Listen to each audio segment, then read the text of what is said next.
Juízes, capítulo 18. Idolatria na tribo de Dan. Naqueles dias, Israel não tinha rei. A tribo de Dan procurava um lugar onde se estabelecer, pois ainda não tinha tomado posse do território que havia recebido como herança, quando a terra foi dividida entre as tribos de Israel. Então os homens de Dan escolheram dentre seus clãs 5 guerreiros corajosos das cidades de Zorá e Estaol, para explorar um território onde a tribo pudesse se estabelecer. Quando esses guerreiros chegaram à região montanhosa de Efraim, pararam na casa de Mica e passaram a noite ali. Enquanto estavam na casa de Mica, reconheceram o sotaque do jovem levita, de modo que se aproximaram dele e perguntaram: "Quem o trouxe para cá? E o que você está fazendo neste lugar? Por que está aqui?" O jovem respondeu: "Fiz um acordo com Mica, e ele me contratou como seu sacerdote pessoal." Então eles disseram: "Pergunte a Deus se nossa viagem será bem-sucedida." "Vão em paz", respondeu o sacerdote. "O Senhor está cuidando de sua viagem." Os 5 homens prosseguiram até a cidade de Laís, onde notaram que os habitantes levavam uma vida tranquila, como os sidônios. Eram pacíficos e viviam em segurança, pois não haviam quem o oprimisse em sua terra. Estavam longe de Sidom e não tinham nenhum aliado por perto. Quando os homens voltaram a Zorá e Estaol, seus parentes lhe perguntaram: "O que vocês descobriram?" Eles responderam: "Vamos atacá-los. Vimos a terra e ela é muito boa. O que vocês estão esperando? Não hesite em avançar e tomar posse dela. Quando chegarem lá, verão que o povo leva uma vida tranquila. Deus nos deu uma terra espaçosa e fértil, onde não falta nada." Então 600 homens da tribo de Dan, armados para a guerra, partiram de Zorá e de Estaol. Acamparam no lugar a oeste de Kiriat Jearim, em Judá, conhecido hoje como Mané Dan. Dali prosseguiram para a região montanhosa de Efraim e chegaram à casa de Mica. Os 5 homens que haviam explorado a terra nos arredores de Laís explicaram aos outros: "Numa dessas casas há um colete sacerdotal e também alguns ídolos do lar, uma imagem esculpida de um ídolo de metal. O que vocês acham que devem fazer?" Os 5 homens saíram da estrada principal e foram à casa de Mica, onde morava o jovem levita, e o saudaram. Os 600 guerreiros armados da tribo de Dan ficaram à entrada da porta. E os 5 espiões entraram no santuário e removeram a imagem esculpida, o colete sacerdotal, os ídolos do lar e o ídolo de metal. Enquanto isso, o sacerdote ficou junto à porta com os 600 guerreiros armados. Quando o sacerdote viu que os homens estavam levando todos os objetos sagrados do santuário de Mica, perguntou: "O que vocês estão fazendo?" "Fique quieto e venha conosco", responderam. "Seja nosso pai sacerdote. Não é melhor ser sacerdote de uma tribo inteira e de um clã de Israel do que da casa de um só homem?" O jovem sacerdote aceitou de bom grado acompanhá-los. Pegou o colete sacerdotal, os ídolos do lar e a imagem esculpida e se uniu a eles. Então deram a volta, colocaram as crianças, o gado e os bens na frente dos grupos e partiram. Quando os membros da tribo de Dan estavam longe da casa de Mica, ele e seus vizinhos foram atrás deles. Gritavam para os homens de Dan, que se voltaram e disseram a Mica: "Qual é o problema? Por que você convocou esses homens para nos perseguir?" Mica respondeu: "Como é que vocês me perguntam qual é o problema? Tomaram todos os deuses que fiz e levaram meu sacerdote. Não me restou nada." Os homens de Dan disseram: "Cuidado com o que você diz.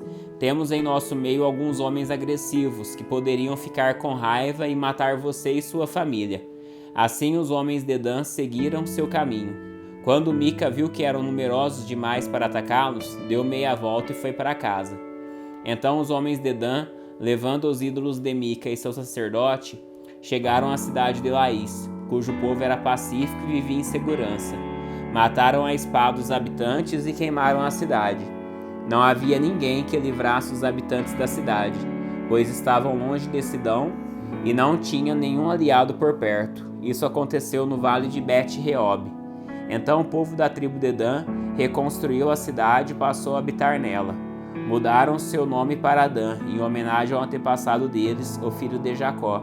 Antes disso, a cidade se chamava Laís. Levantaram ali a imagem esculpida e nomearam Jonatas, filho de Gerson, filho de Moisés, como seu sacerdote. Os descendentes de Jonatas serviram como sacerdotes da tribo de Dan até a época do exílio. Assim, a tribo de Dan adorou a imagem esculpida de Mica durante todo o tempo em que a casa de Deus permaneceu em Siló.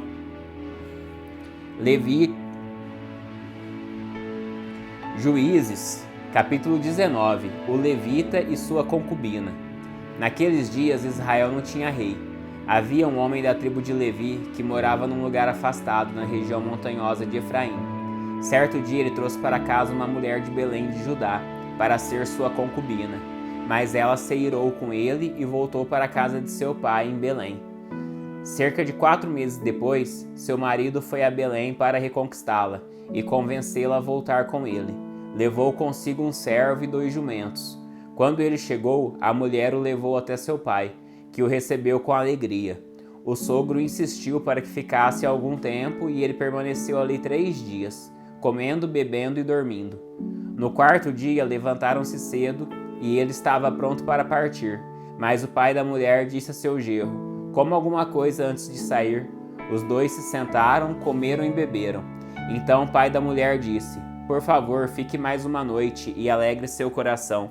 O homem se levantou para partir, mas o sogro continuou a insistir para que ele ficasse. Por fim, ele cedeu e passou mais uma noite ali. Na manhã do 5º dia, ele se levantou cedo e estava pronto para partir. E outra vez o pai da mulher disse: "Coma alguma coisa, deixe para sair à tarde." Assim fizeram, mais uma refeição juntos. Mais tarde, quando o homem, a concubina e o servo se preparavam para partir, o sogro disse: "Já está escurecendo, passe a noite aqui e alegre seu coração. Amanhã você pode levantar cedo." E partiu. Dessa vez, porém, o homem estava decidido a partir.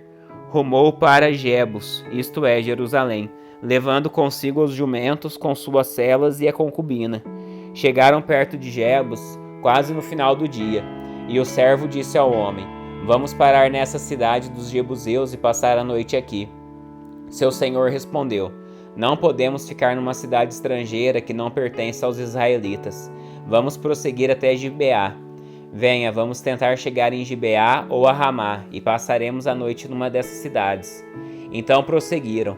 O sol estava se pondo quando chegaram a Gibeá, uma cidade no território de Benjamim, e pararam ali para passar a noite. Sentaram-se na praça da cidade, mas ninguém se ofereceu para hospedá-los. Ao anoitecer, um homem idoso voltava para casa do trabalho no campo. Era da região montanhosa de Efraim, mas morava em Gibeá, onde os habitantes eram da tribo de Benjamim. Quando viu os viajantes sentados na praça da cidade, perguntou de onde vinham e para onde iam. O homem respondeu: "Estamos viajando de Belém de Judá para um lugar afastado na região montanhosa de Efraim, onde eu moro. Fui a Belém e agora estou voltando para casa. Ninguém quis nos hospedar, embora tenhamos tudo de que precisamos. Temos palha e forragem para os jumentos e bastante pão e vinho para nós." "Vocês são bem-vindos em minha casa", disse o homem idoso. "Eu lhes darei o que precisarem. Não passem a noite na praça de jeito nenhum." Ele os levou para casa e alimentou os jumentos. Depois que lavaram os pés, comeram e beberam juntos. Enquanto eles se alegravam, um grupo de homens perversos da cidade cercou a casa. Começaram a bater na porta e gritar para o velho, o dono da casa: "Traga para fora o homem que está hospedado com você, para que tenhamos relações com ele."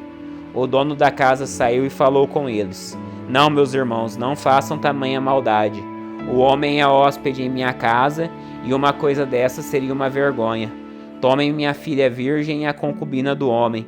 Eu as trarei para fora e vocês poderão violentá-las e fazer o que desejarem. Mas não façam uma coisa vergonhosa dessas com meu hóspede." Eles, porém, não deram ouvidos. Então o levita pegou sua concubina e a empurrou para fora. Os homens da cidade abusaram dela e a estupraram a noite toda. Por fim, quando o sol começou a nascer, eles a largaram. Ao amanhecer, a mulher voltou para a casa onde o marido estava hospedado. caiu junto à porta da casa e ali ficou até o dia clarear. Quando o marido se levantou e abriu a porta para sair e seguir viagem, lá estava a concubina caída à porta, com as mãos na soleira. Ele disse: "Levante-se, vamos embora." Mas não houve resposta. Então ele pôs o corpo da mulher sobre o jumento e a levou para casa. Quando chegou em casa, pegou uma faca, desmembrou o corpo da concubina em 12 partes e enviou uma parte para cada tribo em todo o território de Israel. Todos que viram isso disseram: "Desde que os israelitas saíram do Egito, nunca se cometeu um crime tão horrível. Pense bem, o que vamos fazer? Quem vai se pronunciar?" Juízes capítulo 20. Guerra entre Israel e Benjamim. Então todos os israelitas se uniram como um só homem, desde Dan ao norte até Berseba ao sul, incluindo os que moravam na terra de Gileade. A comunidade toda se reuniu na presença do Senhor em Mispá. Os líderes de todo o povo e todas as tribos de Israel, 400.000 guerreiros armados com espadas, tomaram seus lugares na reunião sagrada do povo de Deus. Logo chegou à terra de Benjamim a notícia de que as outras tribos haviam subido a Mispá, e os israelitas se perguntaram: como esse crime horrível pôde acontecer? O levita, marido da mulher assassinada, disse: "Minha concubina e eu chegamos para passar a noite em Gibeá, cidade da tribo de Benjamim.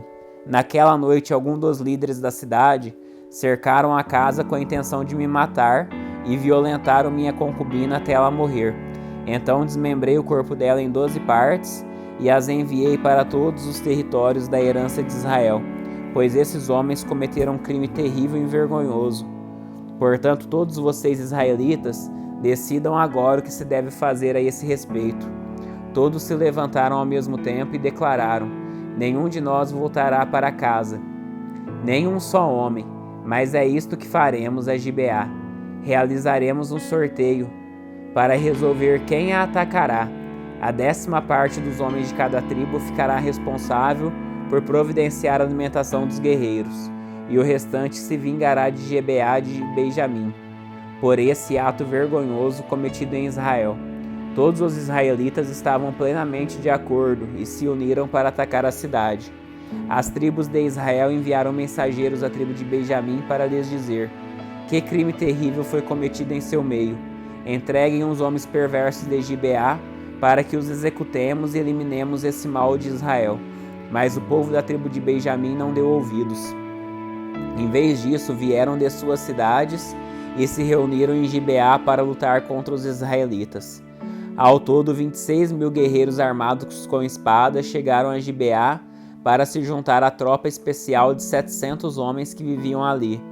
Dentre todos os guerreiros havia um grupo de 700 canhotos, e cada um deles conseguia tirar uma pedra com uma funda e acertar um fio de cabelo com precisão. Sem os guerreiros de Benjamim, Israel tinha 400.000 soldados hábeis no uso da espada. Antes da batalha, os israelitas foram a Betel e perguntaram a Deus: qual das tribos deve ir primeiro e atacar o povo de Benjamim? O Senhor respondeu: Judá irá primeiro. Na manhã seguinte, os israelitas partiram bem cedo e acamparam perto de Gibeá. Então avançaram em direção a Gibeá para atacar os homens de Benjamim. Os guerreiros de Benjamim que estavam defendendo a cidade saíram e mataram 22.000 israelitas no campo de batalha naquele dia. Mas os israelitas animaram uns aos outros. Mais uma vez assumiram suas posições no mesmo lugar no dia anterior. Eles tinham subido a Betel e chorado na presença do Senhor até a tarde.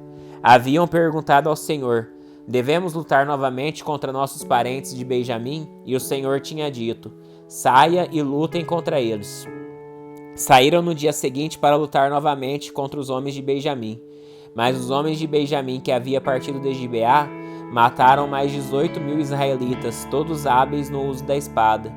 Então todos os israelitas subiram a Betel, choraram na presença do Senhor e jejuaram até a tarde. Também apresentaram ao Senhor holocausto e oferta de paz. Os israelitas subiram para buscar a direção do Senhor. Naqueles dias a arca da aliança de Deus estava em Betel.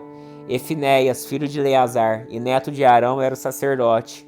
Eles perguntaram ao Senhor: devemos lutar novamente contra nossos parentes de Benjamim ou devemos parar? O Senhor disse: vão, amanhã eu entregarei em suas mãos. Então os israelitas armaram uma emboscada ao redor de Gibeá, avançaram contra os guerreiros de Benjamim no terceiro dia e tomaram suas posições nos mesmos lugares de antes. Quando os homens de Benjamim saíram para atacar, foram atraídos para longe da cidade. Como antes, começaram a matar os israelitas.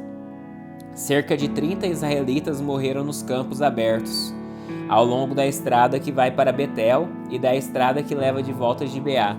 Os guerreiros de Benjamim gritaram: derrotamos vocês como antes.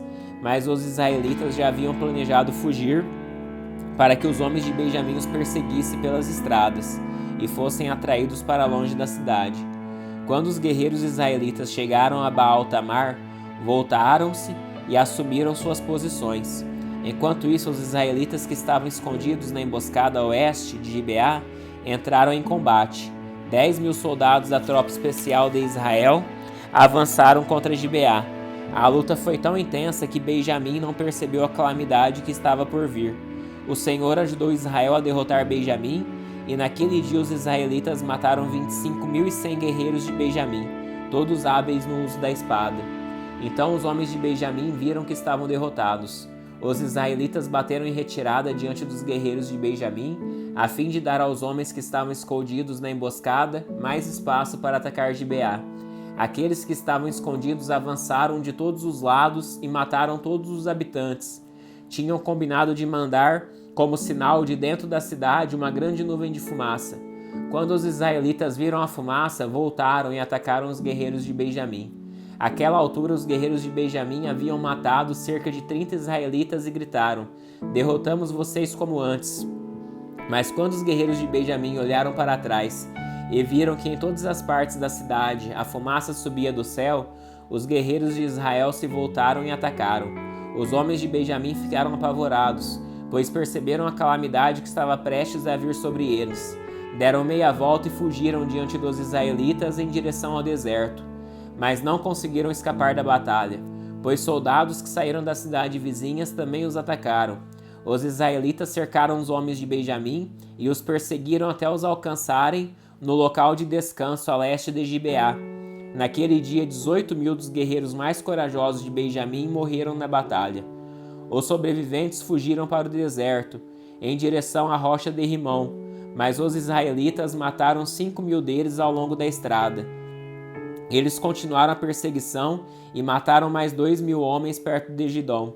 Naquele dia, portanto, a tribo de Benjamim perdeu 25.000 guerreiros valentes e hábeis no uso da espada, e restaram apenas 600 homens, que fugiram para a rocha de Rimão, onde viveram durante 4 meses.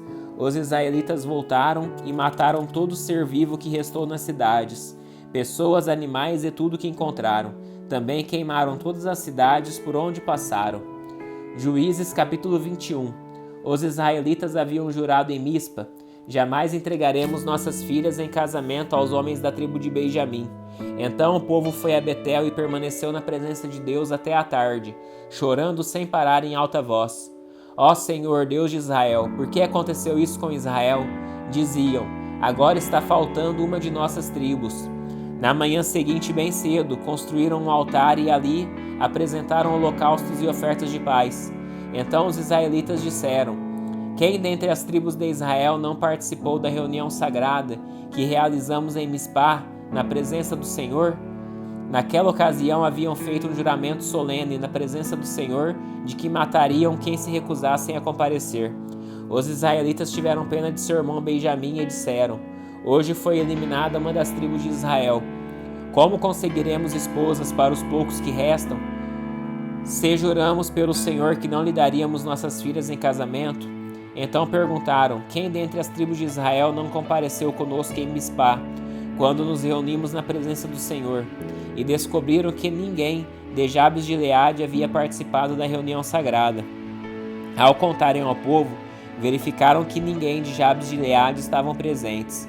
Então a comunidade enviou 12.000 de seus melhores guerreiros a Jabes de Gileade com ordens para matar seus habitantes, incluindo mulheres e crianças. É isto que vocês devem fazer, disseram.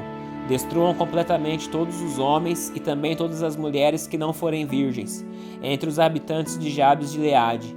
Encontraram 400 moças que nunca havia se deitado com um homem e as levaram para o acampamento em Siló, na terra de Canaã.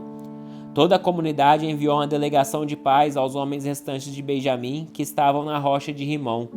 Os homens de Benjamim voltaram a receber como esposas 400 mulheres de Jabes de Gileade, que tinham sido poupadas, mas não havia mulheres em número suficiente para todos eles. O povo teve pena de Benjamim, pois o Senhor havia aberto uma lacuna entre as tribos de Israel. Então os líderes da comunidade perguntaram: como conseguimos esposas para poucos homens que restam, uma vez que as mulheres da tribo de Benjamim foram mortas? Os sobreviventes precisam ter herdeiros, para que não seja eliminada uma tribo inteira de Israel. Contudo, não podemos lhe dar nossas filhas em casamento, pois juramos solenemente que quem o fizer ficará sob maldição de Deus. Então eles se lembraram da festa anual do Senhor em Siló, ao sul de Lebona e ao norte de Betel, do lado leste da estrada que vai de Betel a Siquém. Disseram aos homens de Benjamim, que ainda precisavam de esposas: vão e esconda-se nos vinhedos. Quando virem as moças de Siló irem para as danças, saiam correndo dos esconderijos e cada um leve uma delas para a terra de Benjamim para ser sua esposa. E quando os pais e os irmãos dela vierem se queixar, a nós diremos: por favor, tenham compaixão, deixe que fiquem com suas filhas, pois não encontramos esposa para todos. Eles, quando destruímos Jabes de Gileade, e vocês não são culpados de quebrarem seu juramento, pois na verdade não deram suas filhas para eles em casamento. Os homens de Benjamim seguiram essas instruções. Cada um pegou uma das moças que dançavam na comemoração e a levou para ser sua esposa. Voltaram para sua terra, reconstruíram suas cidades e habitaram nelas. Então os israelitas partiram por tribos e famílias, e cada um voltou para sua terra. Naquele dia Israel não tinha rei. Cada um fazia o que parecia certo aos próprios olhos.